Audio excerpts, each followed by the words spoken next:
would you say that you see anything as a potential musical instrument? Well, I mean, I don't really look at things and think, oh, that could be a musical instrument. It's more sort of, how can I make this sound? So I usually create from, okay, I'm in this play and I need the sound of this. Now, what could I find that would make that sound? So in the creation process, that's a lot of what it's about. It more than just looking at the world and saying the world is my musical instrument. It's more like, I hear something that I need to compose, and how do I make that happen? Wonderful. So, and do you go out to scrap yards and thrift shops? Like, how do you go about finding the instruments that you need?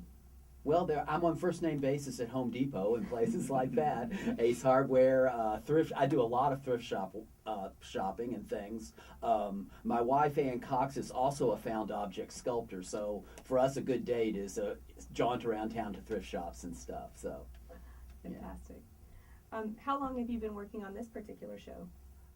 Guess back in the fall, or no, it was early spring. So I've kind of been thinking about it and backburnering it for a while. Usually before I do a show, especially if I'm doing a show like this where I'm actually creating the music live with the actors in rehearsal, I usually spend the month before that kind of going through my instruments, thinking about things that might be appropriate, and practicing, because at this point I own more instruments than I can actually play at a given instance if I don't practice on them. So there was a month of testing out different instruments for the show and then writing. Yeah.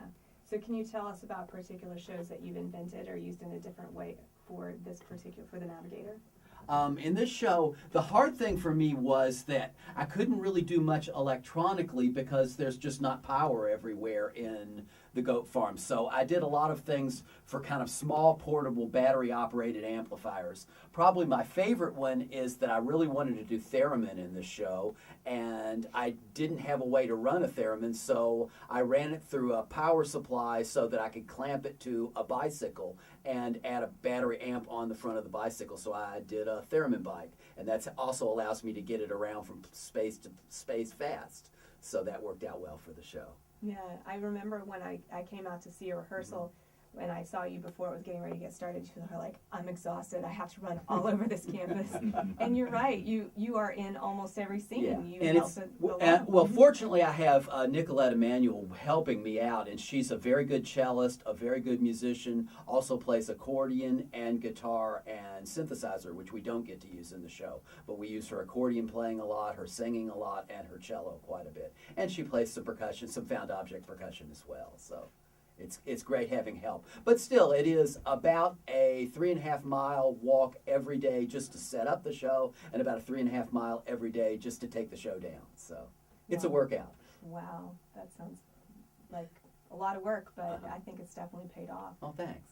So would you mind to play us a piece from the show?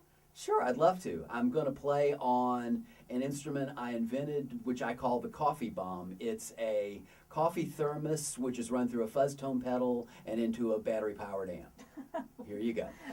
Thanks.